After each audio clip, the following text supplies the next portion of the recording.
Hej.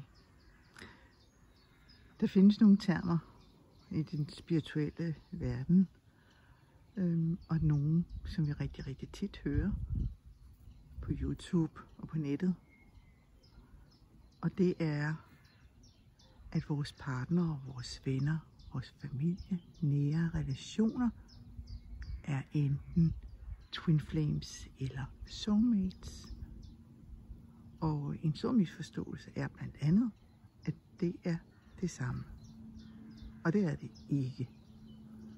Uden jeg på nogen måde har de vise ord og de vise sten, så er der alligevel en forskel. Og hvis du har været så heldig, skråstreg, uheldigt, både at møde twin flame, en twin flame, eller soulmates på din vej, så kan du også godt mærke og ikke genkende til, at der er en forskel. Nogle mener, at i den karmiske cirkel, og når vi bestiller vores liv, har bestemmelse over, hvem skal være vores forældre, hvem skal vi møde igen, hvem skal være vores venner, hvem skal være vores partner, hvem skal være vores forældre. At det er de samme sjæle, vi møder og rejser med igen og igen. Og at vi i indeværende liv kan lave en aftale om at følges. Det er jo spændende, og er det så nødvendigt, hvis vi alligevel rejser med det samme.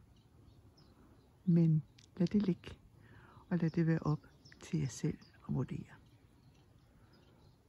Soulmates for mig og for mange andre er nogle sjæle, nogle mennesker, nogle liv i det her liv, som vi har nogle ting til fælles med.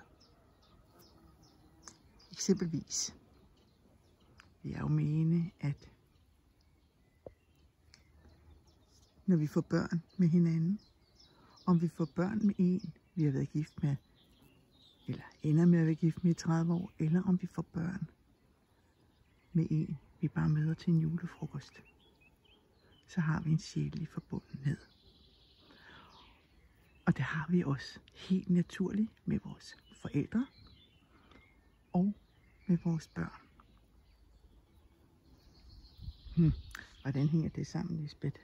Ja, det hænger jo sammen på den måde, at hvis vi tager udgangspunkt i, at vi selv vælger vores liv, vores børn, vores forældre, så vælger vores for sjæle. Har vi valgt at have et forhold, hvor vi er på afstand fra vores forældre, er det jo ikke ens betydende med, at de ikke er soulmates. Vi kan sagtens have haft noget med dem at gøre i andre liv. Men måske er det den udfordring, der var i et andet liv, vi vælger at tage med og arbejde videre med. Måske var rollerne forbyttet. Måske er den, som ikke opfører sig så pænt i det her liv, den, der var offeret i forrige liv. Så med det som udgangspunkt kan vi have soulmate på mange måder. Vi tolker altid soulmate som værende noget, der er godt. Og det er det. Det gudskelov også. Men man kan jo vente om at sige, lærer vi nu så meget her i det her liv, hvis vi kun tog det gode. Og hvis vi havde gennemlevet alt, hvad vi skulle gennemleve i vores karmaer. Var der så overhovedet nogen grund til, at vi var her igen? Så ville vi nok være en færdig sjæl. Og der skal vi nok ind og læse lidt videre. Martinus kunne være en vej. Han snakker i hvert fald om, hvad vi skal lære, inden vi bliver de ophøjede sjæle. Så en soulmate, dem kan du have mange af. En soulmate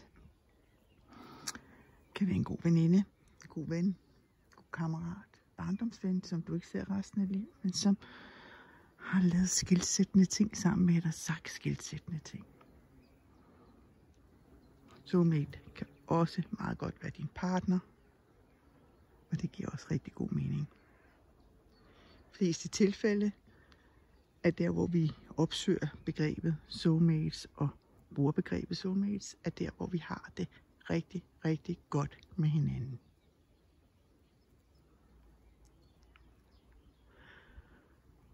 Soulmates kan godt komme og gå i vores liv. Det betyder ikke så meget. Det kan være et spørgsmål om, at vi får gjort det, vi nu skulle gøre med dem her og nu. Derfor kan vi jo godt nå i vores liv at være gift med 3 soulmates. Det vil ikke være et problem. Altså ikke på én gang. Det må man ikke i Danmark. Men en af gangen. Lige så vel som du kan være soulmate med alle dine 3 børn. Så. Nu går jeg lige videre herned. Tag lige blomsterne. Fra en anden vinkel. De er vanvittigt smukke. Det er en dronningebusk, jeg har her. Så smuk den er. Twin Flames. Jeg kommer kun lige her med en beskrivelse af, hvad det indebærer. En dybere forklaring og arbejde med Twin Flames vil jeg komme meget mere ind på.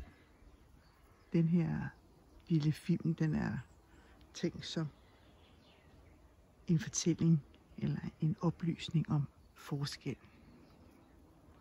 Så en Twin Flame. Hvad er det? Der er mange bud på nettet. En af dem er, at det er den samme sjæl, og at man har mistet sin ene halvdel undervejs i karma, og derfor blev skilt ad i det her liv.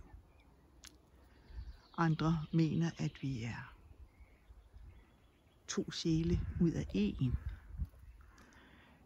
Den terminologi, den hænger jeg mest til. Hælder jeg mest til. Tanken omkring, at vi skulle rende rundt og være halve mennesker, hvis vi ikke lige har vores Twin Flame, det lyder mærkeligt. Twin Flame kan jo være noget af det mest fantastiske, når det virker. Man er ikke i tvivl om, at man har mødt noget, der var specielt. Twin Flames illustreres bedst som værende. Det var da sjovt. Det her, så kom der jo så en lille bi og ville vise blomsten og bien. Så smukt, så smukt. Det er ikke altid, det når så langt med Twin Flames, at det bliver blomsten og bien. Twin Flames kan bedst illustreres som 2 magneter. Jeg kan huske som barn, man sad med 2 magneter. Vendte man dem rigtigt, så slugede de hen mod hinanden. Vendte man den ene i en forkert retning, eller begge i en forkert retning, så sagde svup, og så far de hver sin vej væk fra hinanden. Og husk den energi, fordi det er den energi, der kendetegner en Twin Flame forhold. Eller et Twin Flame. Vi har kun én Twin Flame. Der er ikke flere. Vi er ikke delt i flere. Det er ikke sådan, vi er delt i 3 og 4 og 5 sjæle. Nej. Vi er kun én. Vi kan også godt have udfordringen med Twin Flame igennem flere liv. Og når man opgiver, så kan man så med god samvittighed sige, jamen, jeg tror bare, jeg tager den igen næste gang, jeg får en tur til. Ja, hvis du kan det. Jeg har selv været lidt tilhænger af at sige, okay, så tager vi den bare næste gang, vi får en tur til. Men som jeg ser det astrologisk set, så er en soulmate ikke nødvendigvis illustreret i en måneknude-relation. Den vil selvfølgelig være en soulmate være at se et synastri-horoskop, altså der, hvor man lægger 2 horoskoper sammen for at se, hvad har de her mennesker til fælles. Men jeg er nået frem til, at når vi taler om Twin Flames, så har vi noget på måneknuderne. Jeg har selv i perioder af mit liv synes, det var da lidt besværligt at rode med den her problematik i en nordlig måneknude. Jeg er smadret god til det, jeg havde med fra forrige liv, og ind i den inkarnation, der ligger min sydlige måneknude, så det hopper jeg da bare ned og beskæftiger mig med.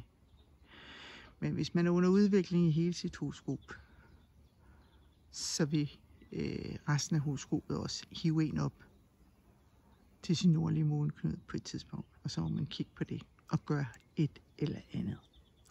Det kunne lige så godt være at afslutte i twin flame forhold. Twin flames er altid kendetegnet ved, at der er en runner og en chaser. En, der løber fra, og en, der løber hen til. Eller en, der jager. Som udgangspunkt er det, fordi den ene sjæl har en højere sjælelig bevidsthed end den anden. Fælles for dem begge er, at de begge to har haft nogle udfordringer her i livet. De har haft tidlige traumer.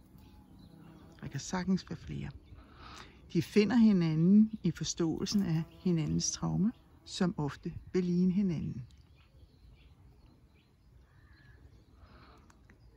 Den, der er længere spirituelt, vil føle sig parat til at dyrke den her relation og udvikle sig i den her relation. Den anden vil føle sig skræmt over relationen. Det er for intenst, det er for tæt, og hvis jeg går ind i det, risikerer jeg også at miste det. Og alene den tanke gør, at man løber, hvis man er rigtig bange. Det gør vi jo. Sådan kan det faktisk foregå i flere år. Jeg har vurdet en påstand, at der kan være twin flames, der måske først møder hinanden på plejehjemmet, hvis de overhovedet får løst den her twin flame relation i det her liv. Det, der er typisk og kendetegnet ved den videre udvikling i det, er, at chaseren på et tidspunkt opgiver, finder noget andet. Det kunne være en soulmate. Eller skubber det fra sig. Og derved afviser runneren, altså ham eller hende, der løber. Ved det, så sker der jo en kompleks ting. Den ene ting er, at chaseren, jægeren, kommer til at frigøre sig selv for en stund, men vil nok på et tidspunkt blive konfronteret med, at den intensitet, der var i forholdet, er lidt svært at finde andre steder. Fordi selv hos en soulmate vil det aldrig være så stærkt, som det er hos twin flames. Og på den anden side, så vil runneren, der er løbet, få sit værste mareridt opfyldt, nemlig at blive afvist. Så alene i den her pause, i den her drejning, så sker der jo en masse ting. Det er en gevaldig mulighed for begge til at begynde at se på sin trauma og læge sin sorg. Det er også en mulighed for at komme videre for begge parter.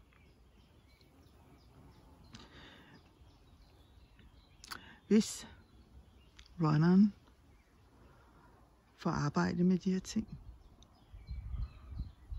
og chaseren holder op med at jage, så vil der være mulighed for, at de vender tilbage igen. Og den her gang vil det starte omvendt. Det vil starte med, at løberen, runneren, begynder at jage chaseren. Og spørgsmålet er, at hvis nu chaseren er kommet videre, ønsker chaseren så overhovedet det her lige nu? Det her kræver jo, at begge to er samme tidspunkt på samme sted. Og det i sig selv er rigtig svært.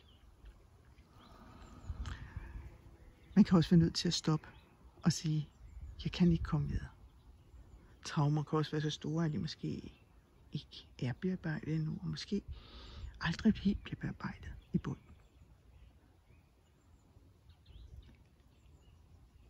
Hvis de her to på et tidspunkt er det samme sted i livet, så vil det være det mest ophøjede form for relation, man overhovedet kan få. Det er en relation uden ord. Det er en relation med samhørighed og forståelse på et meget, meget højt plan.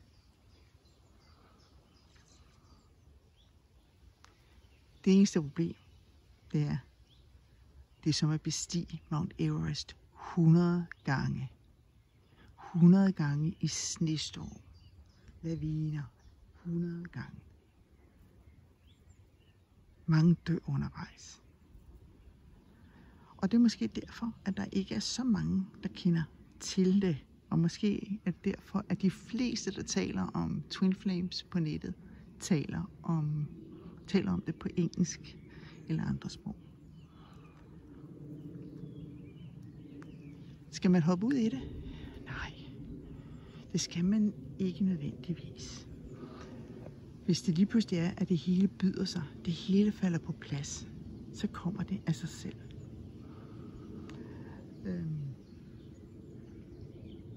Man skal ikke jage hele sit liv uden at nå i mål. Vi er her for at leve nogle ting igennem. For at gøre nogle ting. Vi er ikke for at sætte os ned og vente og være i pause.